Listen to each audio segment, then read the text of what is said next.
I try to be as many places as possible. Yeah. Hey, everybody, this is Mac with Veterans Achieve Business Systems. Um, we're just laughing at each other and chatting here a little bit. My buddy Rich Hopkins from Speak and Deliver is going to be our featured speaker today, and I've been looking forward to this. I've known Rich for, I guess, about a year now. And one of the things that I enjoy about our group is that we get to meet people that our paths probably would not have crossed in a different scenario. And I personally feel that it expands who I am, and I hope that a lot of us get that same feeling and opinion. Rich, I'm going to turn it over to you here, and I'll keep letting people in the door. And thanks for doing this. I really appreciate it. You know, we celebrated our 1 year anniversary last week, and it's nice that people are still coming on board and uh, watching us. And, you know, we're always looking for input on new topics and discussion tools. So I'm going to let you take it away and see what other bright ideas we can come up with. All right, well, let's see where we can take this. I'm looking at my screen, and there's not a single person on my screen that I have not met, either in person or at one of these networking meetings. So I wasn't sure exactly who was going to be on this call because I know you've got a very different approach, Mac, in trying to reach the veteran community. So what I'd like to know is who on the screen, just raise your hand, is a veteran. One, Steve. All right, I know Maggie is. Maggie. I Uh, thought Maggie might be, but um, she appears to have left for the moment. Steve Nason is. Steve, I did not know that about you, Steve, and we've known each other a couple of years too. So good to know. I was going to be talking. I originally kind of crafted this to talk to veterans who wanted to talk about or their experience, or perhaps were wondering if they could Thank somehow you. make a living. Sorry. Antoinette, I Nope, think I think she muted there herself. she muted herself. All right, or wanted to find out how they could use speaking and their military career together. So I'm going to hit that a little bit, but I really want to talk to you also about how, just in general, you can, and maybe how you can empower the veterans in your life to tell their stories, whether or not they want to make money or not. Because that's something that isn't happening even now. You know, the other day I had an experience that is not uncommon for me. So I was at the cardiac hospital in Littleton, and I was sitting there waiting for the car to come up, the valet guy to bring my car, and I'm in shorts, and there is this old lady, and I mean old compared to me. I mean she was probably in her 80s. So she looks at me and says, "Landmine." That was all she said. Landmine? I'm like, okay, I've got an artificial leg. So that's her assumption. Landmine. I just said, well, nothing quite that exciting. And I went into my story, which I might go into a little bit later here because it's important how we tell our stories. But the key is that that happens to me all the time. When I go to Planet Fitness, people come by and thank me for my service, or they ask me what war I was in, or what happened to me. Because the immediate assumption, amputee, military. I've never been in the military. My story is much different. Heck, I didn't even have a decent football accident. But I make sure that I tell everybody that I can that I was not in the military because I don't want stolen valor. I mean, that in and of itself kind of drives me nuts, makes me ill at ease. But how I feel is nothing compared to what I think real veterans have felt. My dad was a veteran. My dad was in Vietnam. My grandpa Len was a World War II veteran. I've got a couple of uncles that were both in Vietnam. I have brothers-in-law that were Desert Storm. And what all of them have in common is they don't talk about it. I mean, even when they're all drunk in the family party, it doesn't come up. They just don't talk about it. And we don't ask them questions. I think when I was a little kid, I tried to ask my dad a few questions, and he just kind of shut me up because he didn't want to talk about it. And I recognize that. I can't understand it. I want to stress that I can't tell any of you that I understand what you're going through as a veteran or what other veterans are going through because I haven't gone through it. But I have dealt with veterans that have talked to me about it. And it seems to be a combination of just a culture with the parents that we grew up with that everything stayed inside. They didn't want to share it. Everything was private. I mean, even back then, you had family secrets nobody talked about. And then that's just kind of continued from generation to generation. And I've also heard that basically veterans don't want to talk because they did things, had to do things, were ordered to do things that they might be ashamed of, that might make them feel guilty when they're in the regular world. And that is completely understandable. Makes total sense. Here's where it creates issues, though. I mean, we hear all the time about the high rate of military suicides. And Mac, it, I think this is in large part because they can't talk about it. They don't have people to talk about it to, and so they can't deal with it. Am I off track here? Do any of you think I'm off track here? No, I think that's part of it. 22 men and women kill themselves every day, um, veterans. And that I had a friend of mine call me last night, somebody she works with in Vegas committed suicide yesterday. And that's I you don't want to become callous to it, but we have to embrace people and let them know that we care and we're there for them. So for the veterans that are here, look at the people who are here. Hopefully, these people are people you can talk to. And for those of us, the rest of us, we need to be open to that. We need to be open to, tuning in to the veterans around us, not necessarily trying to pry into what they're holding back, but being available for when they do need to talk. We need to be able to see the warning signs of, somebody who's not doing well that needs to talk and doesn't know how.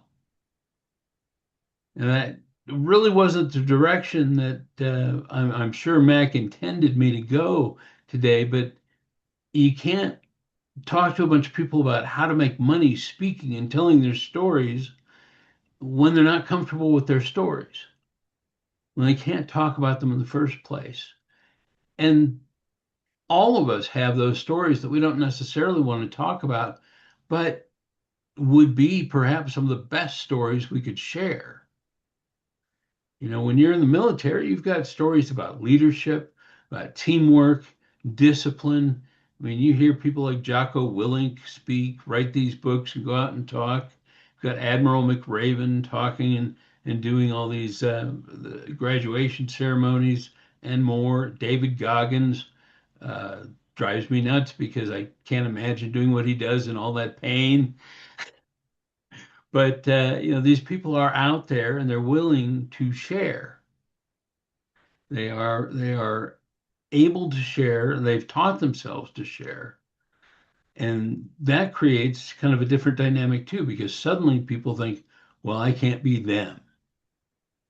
And regular people, we feel that way too, right?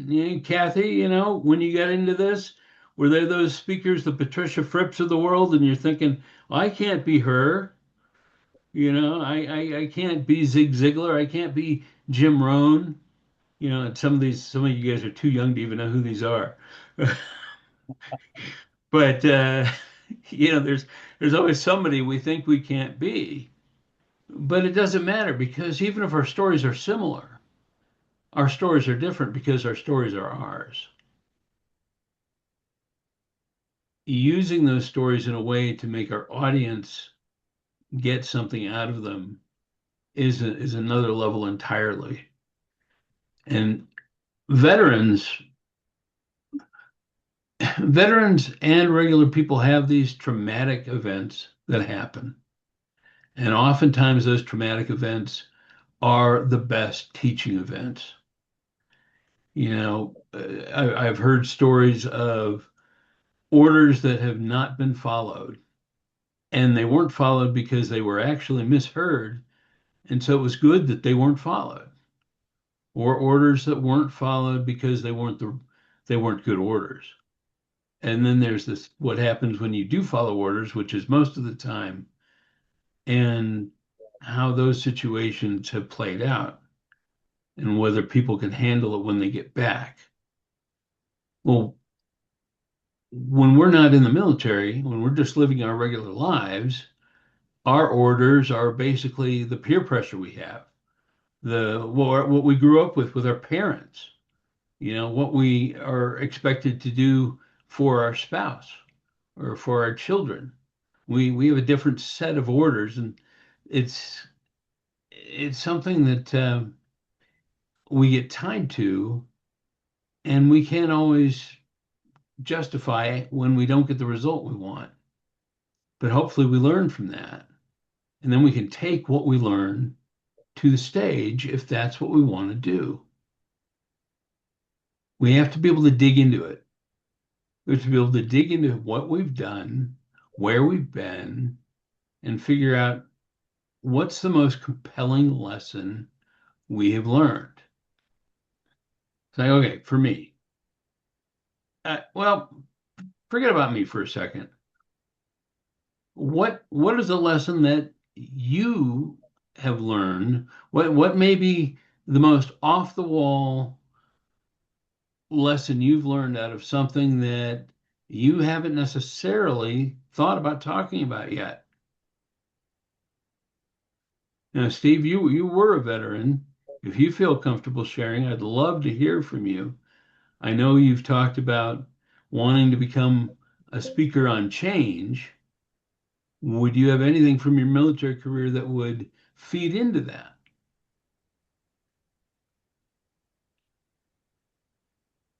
Well, it was quite a change going from uh, graduating from college to going into the Army and going through basic training, which was definitely at that point in my life, with all my experience so far, it was a rude awakening as to what I had to go through. And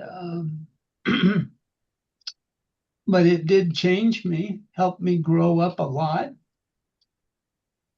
And I was fortunate, even though I was Vietnam era, I was able to go to Germany, which was, well, not a picnic, but definitely not war, and there was at least one person in my company battery, I guess, because I was artillery, that did attempt suicide, and he was sent home. So I don't know what happened to him after that. And So there are some interesting aspects to what you did, how you served and served differently there than yeah, what may be in our heads.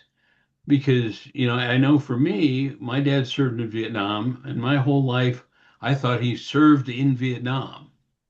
Well, he Yeah. only served during Vietnam, and I Yeah. think I think he, my dad left when I was fairly young, and I've only gotten brief stories from my mom and my sister who would know a little bit more, but he didn't talk to them either. And, Yeah. so having a different experience than the experience that people at home think military people have, think you veterans have had, that can be enlightening as well.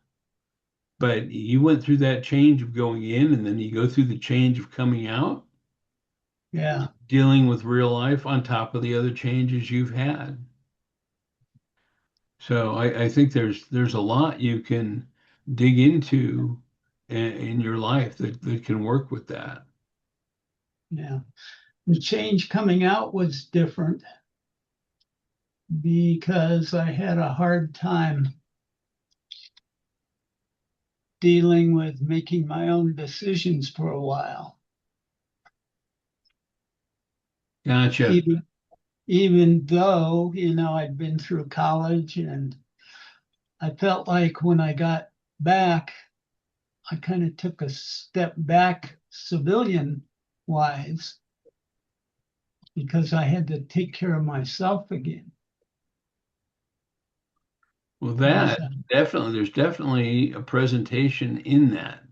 There's definitely yeah, a lesson in that that I think you could bring to audiences about, not letting yourself um, fall into a situation. I mean, or coming out of a situation like that and grabbing life by the horns again. And yeah, I know there are other situations in your life you've talked to me about that have been similar, where right. once you got out of it, you had to then kind of reclaim your life for the first time again. Yeah. So, And that's kind of sometimes a theme. it's hard to think about, talk about. You And So, that's how do we get through that? yeah. You find a coach that can work with you, or a set of coaches, and Mhm. in terms of the speaking aspect of it, you find somebody who can help you navigate your stories so you can find the lesson for the audience. Because here's a Right. major lesson. If you take nothing away but this today, as a veteran or somebody who may be encouraging veterans to speak, that is that you don't want to do therapy on stage.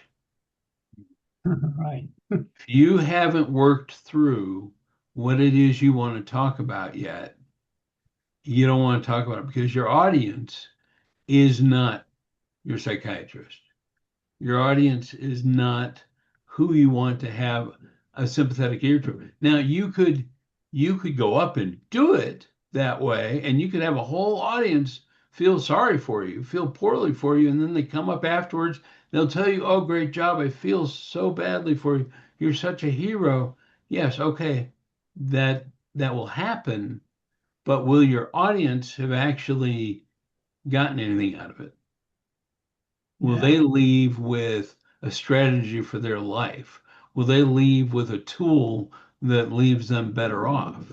Which is the whole point of going to go see a speaker, Right. having something they can use when they leave, a call to action they can take. So you want to have gone through it, dealt with it, and then typically what you're sharing is how you got through it, how you got to the other side. Either that or you're teaching something completely different and you're not talking to them about those experiences that you haven't dealt with yet. Not everybody who's a veteran needs to go out and talk about their experience at all.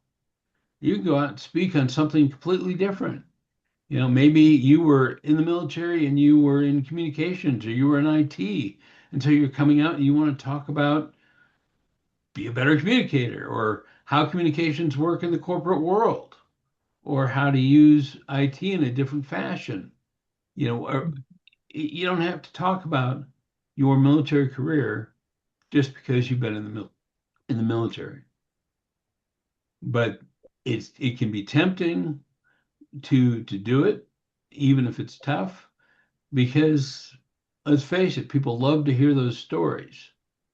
Right. People love to hear what they have not experienced.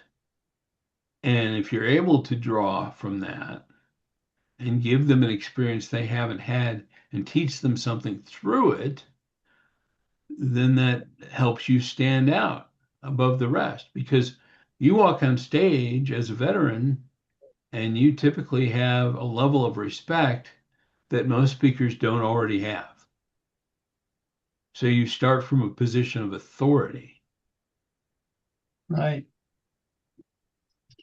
I think one of the challenges, we have to remember that when most of us joined, we were dumb kids. We were Right. 18 to 22, depending on whether we went to college or not. And the military, for me, it was the Marine Corps.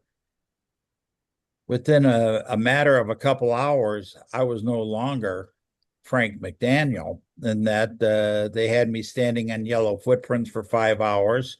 They took all my clothes, gave me a uniform, shaved my head, and other than seeing somebody that might have been Hispanic or black, we all looked the same, and that and for whatever period of time, and this is where I identify with Steve, we're being pounded by people that are on their own. Some of it's a power trip, some of it's they feel it's their job.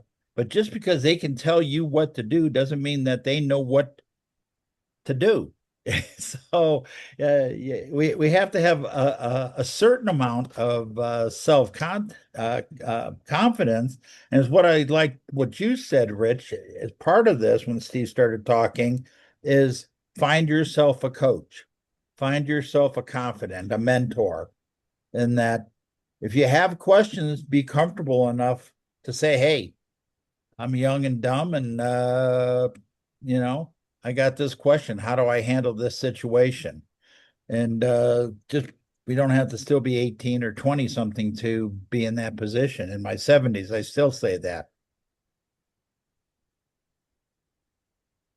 So, in terms of using speaking to make some money, I know that that was a big in the advertising. So, how can people use this for their career to make some money? Kathy's laughing at me already. Mhm. 'Cause she knows how to make money speaking. When you're coming in and you're not a speaker yet, and when you're still trying to figure out what you want to say or whether you're brave enough to even say it, it's tough. And that's why you got to be careful what you start with.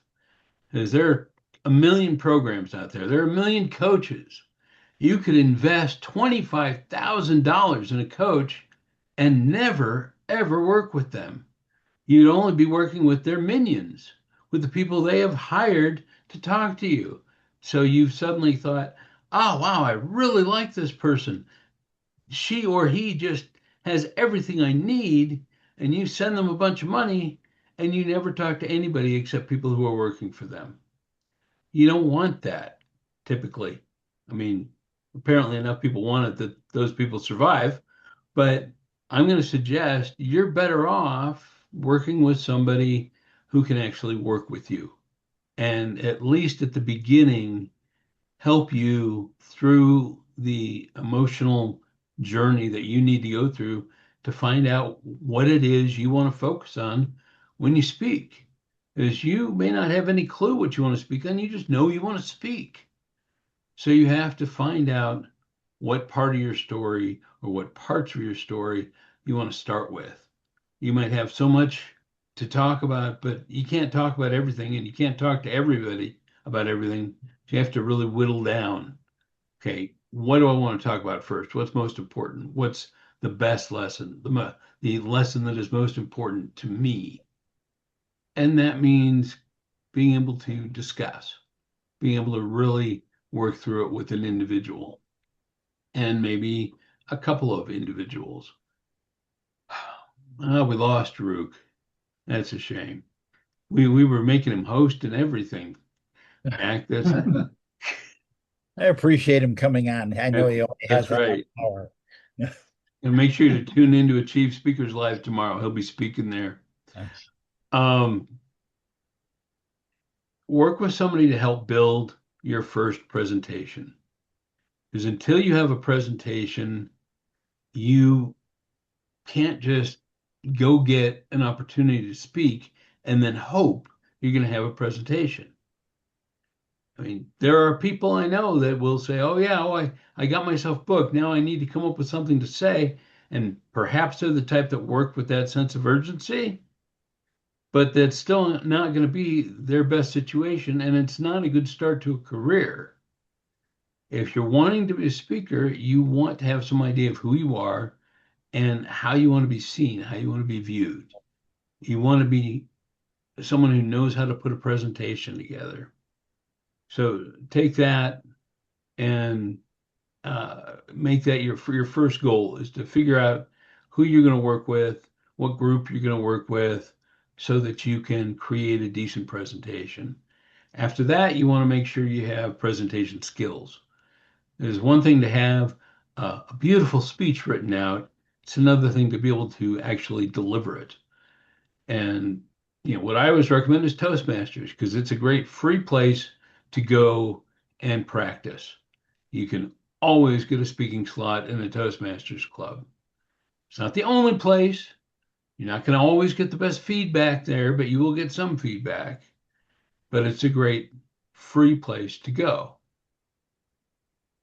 And you definitely want to have some skills before you go out into the real world the first time, or that first real world experience is going to be something you step down from and be very unhappy with, and it can stop you from going and doing it again.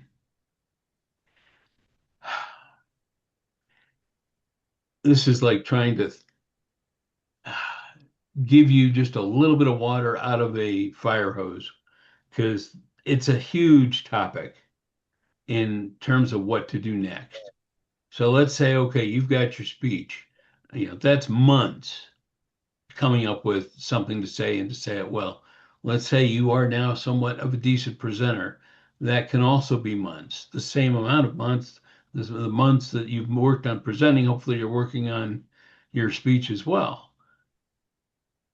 But then you have months coming up in terms of finding places to speak, reaching out really at the beginning, not even probably to the people you want to talk to. You want to get out on stages just to get the experience. You know you have a talk, you know you've got some chops as a speaker, but you don't necessarily want to go try to land some $15,000 opportunity because what happens if you accidentally get one and you get up there and you're not ready for it yet? That's the worst thing that can happen because that can completely stall your career because meeting planners talk, companies talk, audience members talk. But you can start at service clubs like Rotary, Lions, Kiwanis.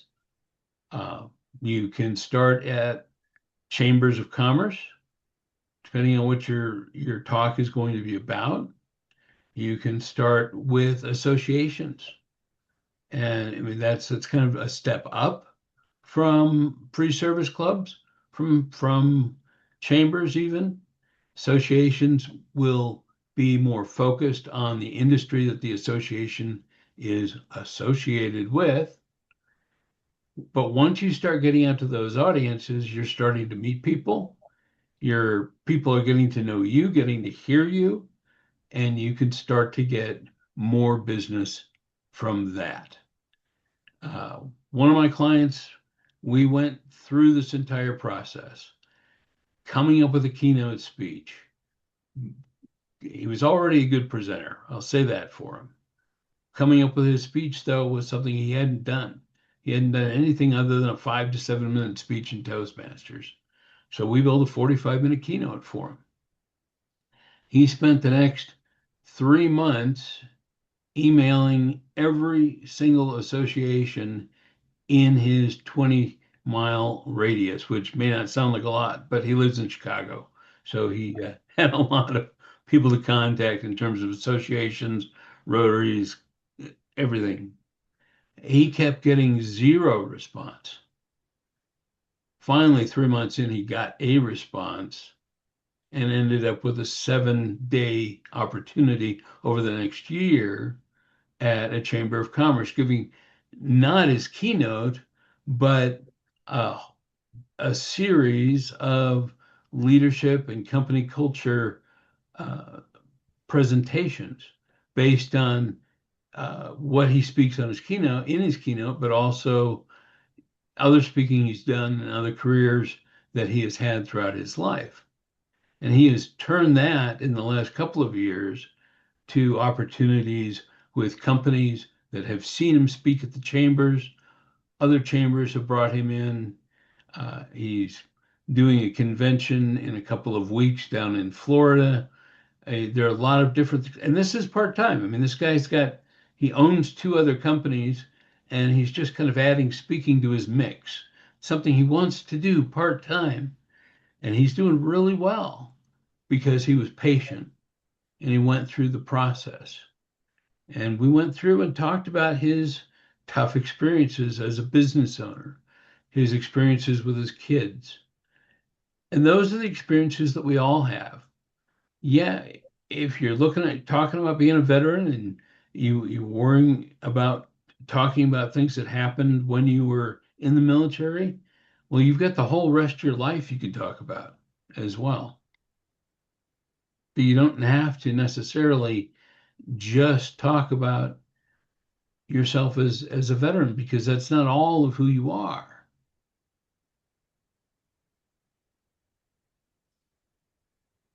I want to take a little bit for questions before I talk about how you can take a story that is tough to tell and find a way to tell it in a way that your audience will get something out of it. So, from based on what you've heard so far, what am I leaving out? Because, like I said, it's a huge topic. What would you want to be able to tell your veteran friends, or what do you wish I was telling you, Maggie, or you, Mac? I mean, Mac, you've already gone out and spoken a ton. What am I missing here?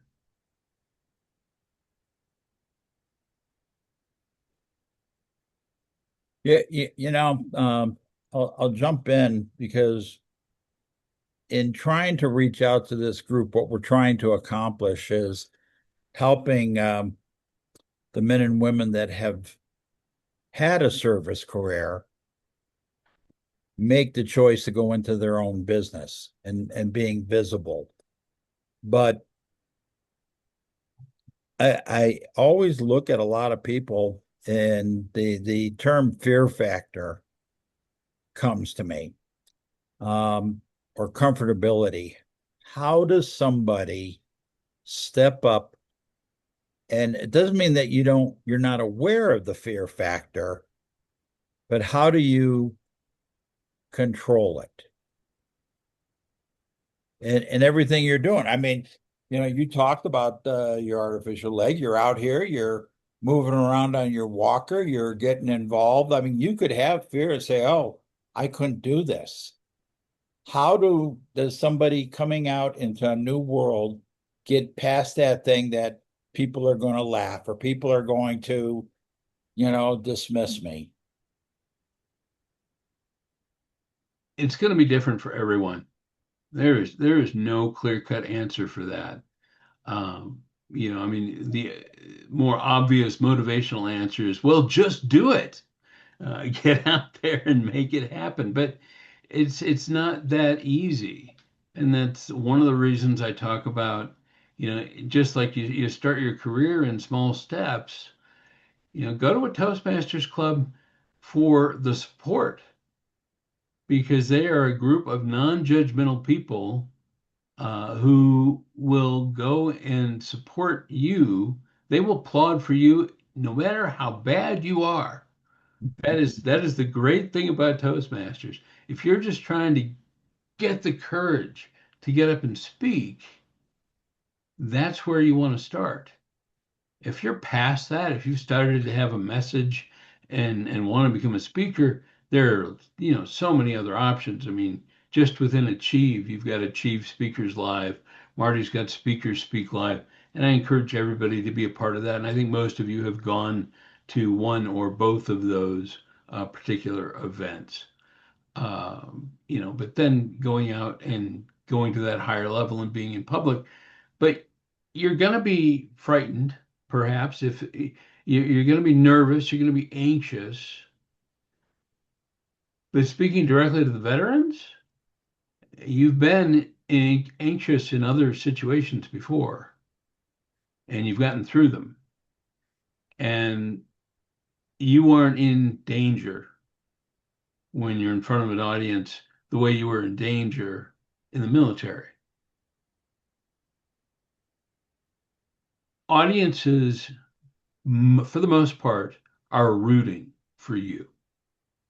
That's something to remember. Nobody wants to go hear a lousy speaker. They all want you to be great. They all want to hear you, and they are there usually deliberately, voluntarily to hear what you have to say, unless you're speaking to corporate and they're forced to be there, which is a different animal altogether. But your audience is hoping you're good, and they're going to support you. Other people are going to have other types of fears, other reasons they're afraid to get on stage, and a coach will help you through that. A coach can help dig into that. I know throughout my 22 years of coaching speakers, I've found people's fears are rooted in something that happened in school, something that happened with their parents, something that happened in their first job. There's always something that they can point back to. When I was a kid, I was supposed to give a book report to my eighth grade class, and I didn't read the book because it was about Abraham Lincoln, and I figured I knew all about Abraham Lincoln. It wasn't that tough. I'd give the book report without having read the book or created a report. I got up there and I couldn't say a word. And I had all these eighth graders who all made fun of me anyway, because back then I wasn't Rich Hopkins, I was Dick Hopkins, and I limped around even before I had the leg. I just said nothing. And I ran out of the classroom down the hall, never to give that book report. Things like that, they're traumatic and they can keep you from doing some of the things you want to do. And I didn't get involved in public speaking again really until my late 20s. I did acting, I did some other things, but not public speaking per se. So that was probably a roundabout way to say it depends, Mac. Well, and I appreciate that. I think one of the things that we have going for us is that yes, most of us are tied into Achieve Systems, but there are so many other groups. We've got you, we've got Marty, we have Kathy Riley, we have 20 other people that we can name, on our fingers. And there's probably 100 other people that are stepping up into some form of speaking. So finding somebody to be comfortable with, it is a process of elimination, but it's not because there's lack of people out there that can help you. No. Now, okay, here, this is going to be the secret. Once you're comfortable talking, once you have an audience, once you're writing a speech, here is the key to being able to talk about uncomfortable things. And it is humor. You need to find a way to make whatever you're going to talk about have a light side. You're going to be talking about negative things, dark things. And if you leave your audience down in the dark, you're going to lose them. You've got to be able to bring them back. And sometimes that means being humorous in a way that you're not yet comfortable with, but is still okay. And you have to be comfortable enough with it so your audience is comfortable enough with it. Because if they see you're not comfortable with it, they will still be down in the dark. And why is it so important for them to laugh? Because the moment after they laugh, They are more ready to hear your message than ever before. That is the moment to give them the lesson, to tell them the point and reinforce it because they're in a positive space again and they will soak that in and they will forever link that point to that laugh and the story behind it. So for me, I grew up with a birth defect. My left leg has never worked right.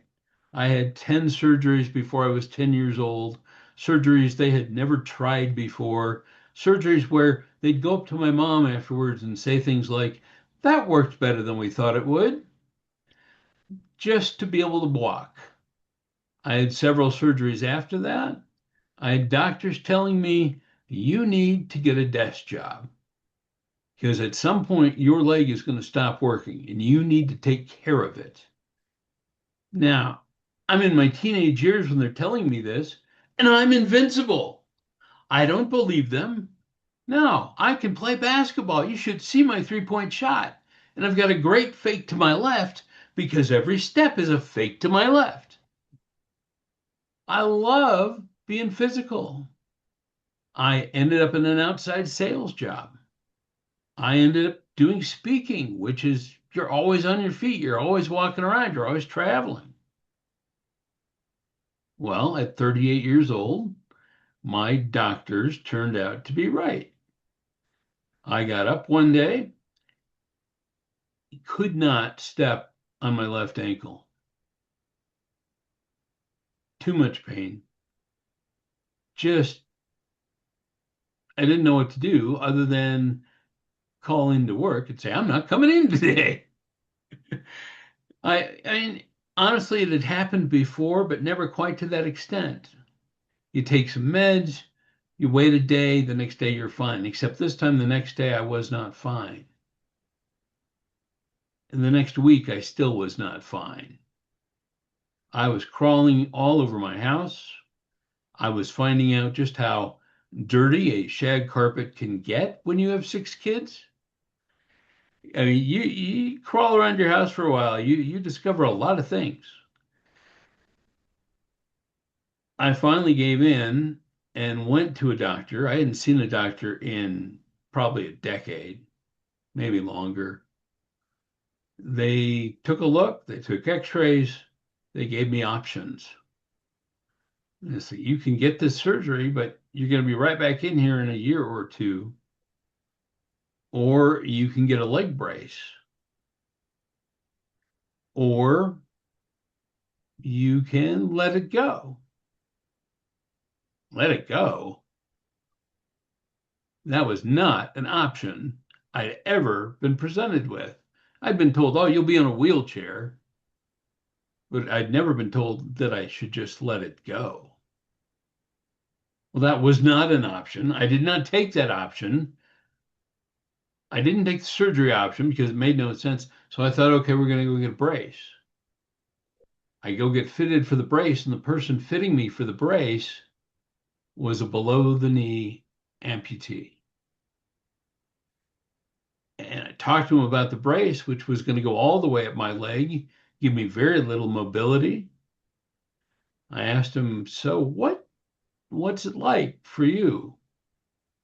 And he told me that he was basically able to do everything he could do before, sometimes a little bit slower, sometimes a little bit more complicated, but his life hadn't changed as much as he thought it would. I did not leave with a brace. I left with the decision that I didn't think I'd ever have to make, but it was time to let it go. So now while you guys are all depressed, right? Like, great, oh, poor Rich, he's disabled and limped his whole life and all these surgeries, and now he's got to let his leg go. It's like, all right. So it's like, what do you do? I mean, this is not in my speech. This is me talking to you as my audience. This is what happens if you just kind of stop and say, okay, well, yeah, I let my leg go. Next. No, you gotta finish the story and you gotta turn it around. It was like I had to wait a month, but when I got out, I'm now walking around on what my kids love to call my super deluxe robot leg. And I got to tell you, I wish I had done it a couple of years before because frankly, it'd been hurting me a lot. I couldn't walk in zoos, I couldn't walk in Costco because by the time I got home, I'd be hurting. I should have done it before. I should have been willing to let go faster. Because after all, as I tell everyone I can, there is nothing like that new foot smell. And that new foot smell gets the biggest laugh in an auditorium, and people remember it. They'll remember the Super Deluxe robot leg too, but they will remember that new foot smell. And suddenly it becomes about humor. It doesn't become, I don't actually ever say the word amputation. I never say cut off my leg. I never get into that nitty gritty. Talk about letting something go. I talk about upgrading. And you can do that with whatever it is you're talking about. You can find a way to put it in terms that don't necessarily shock the audience unless you want to shock the audience. I mean, there are times where shocking the audience is completely appropriate. But if you feel like shocking the audience is not the right situation, there are other ways to work around it and be memorable. And being memorable with humor is usually your best route to go. All right, we are in our last couple of minutes. Your last chance, other than getting in touch with me and talking with me or talking to Kathy as to what we And, can do next. and make sure that you put your contact information in the chat, Rich, so people can reach out to you. We will be having this recording up on the Veterans Achieve Business Systems YouTube channel sometime later today. Uh, I got so much out of it. It's interesting to me that your story, in its own way, is very similar to what I call one of my man moments. When I had first gotten out of boot camp, I was all gung ho. I'd gotten my dress blues. I was the guidon. I got to carry the little flag when I was in boot camp. And I was with a friend of mine's older brother who was a corpsman with a Marine outfit. He had stepped on a landmine in Nam and lost both of his legs. And we were in the mall doing some Christmas shopping, and a little kid yelled out, "Look, mommy, that man doesn't have any legs." Mom slapped the kid, grabbed him by the arm, and started dragging him down the mall. Gary, who only wore his prosthetics when he was riding Harleys, he built Harley drag bikes, caught up to her in his wheelchair, said, "Ma'am, I saw what you did. Instead of turning me into a monster, why don't you try to explain to him what might have happened?" The short story is I'm there in my uniform. I'm crying listening to the story. Two cops had walked up. They're crying. There's a bunch of the Hare Krishna people there that were, all in orange and jumping up and down and chanting. They were crying. But it taught me that Gary was a man that was comfortable with who he was. And he wasn't going to allow any situation to belittle his self-worth. And I think we all need to accomplish that. And I really appreciate you getting on here and being vulnerable, Rich. I mean, you know, uh, uh, you, you probably don't see it as that, but you're showing a side of you that I was not totally clear on, and I really appreciate you taking the time today. Any last minute questions from the rest of the gallery? If there is, jump on in. If not, I'm going to stop the recorder